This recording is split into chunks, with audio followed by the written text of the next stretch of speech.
So, let's talk about a marriage where the wife won't even touch her husband, let alone give him hot, lovely relations. I mean, there was a time when she enjoyed intimacy as much as he did. Now she acts like he is a gross caveman. And sex is beneath her, so she won't do it with him. How does this even happen? A man and woman get together and can't keep their hands off each other. But as soon as the ink dries up on their certificate, so does she. Why is this? The answer is simple. She lost respect for her man. And women very rarely sleep with men they don't respect. What? He's the same guy he's always been, right? Not to the woman, who is now just a roommate. This is dumb women stuff, of course. But let me try to explain. Women want to feel like they are winning with the man that they have. If she does, he gets everything she has, including sex. Now, a man with a supportive, loving woman gets what he needs so often he wins, which meets her respect requirements. But of course, there's the average modern woman. Her approach is different. She chooses to break her husband down as much as possible. To do this, she starts off small, then increases her use of hurtful words, which, if he accepts them, causes her to lose respect for him. I don't have to take this any longer! You'll take everything I have to give, you always have. I mean, does anyone really think that this guy is having sex?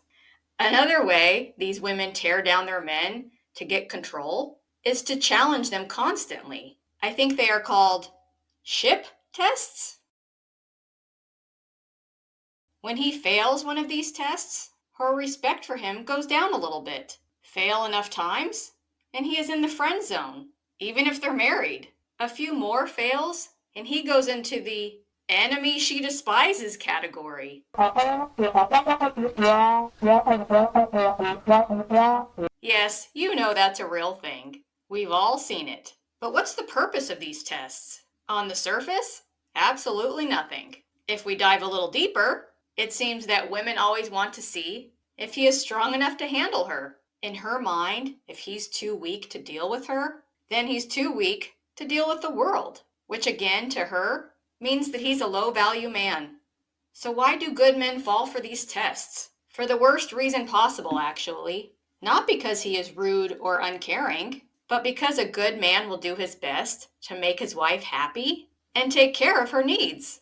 Normal women will appreciate the intention and be thankful. However, the women we're discussing will use his goodness to manipulate him. For instance, I really want that luxury purse, which implies she is unhappy without it. Or, I wouldn't be so stressed if I could take that girl trip to the Caribbean, which implies she is currently suffering. And his wife's suffering or being unhappy will never happen on his watch. This is how easily a man with good intentions gets into the disrespect phases of marriage, aka the no sex zone. Now, what can be done to override this silly yet horrible path to destruction?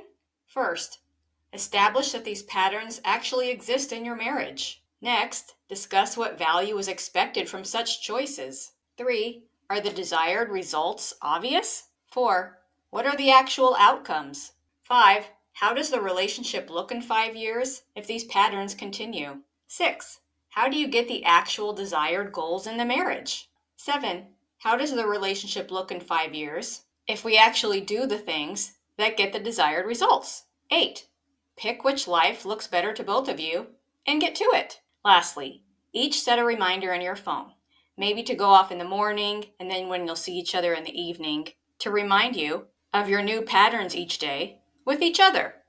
For instance, I have used I am peaceful and accountable. Now, after sticking to this plan for a while, the woman will get what she wants, the man she loves and respects, so she will make whoopee. Please share your experiences so we can all learn from each other. See you next time.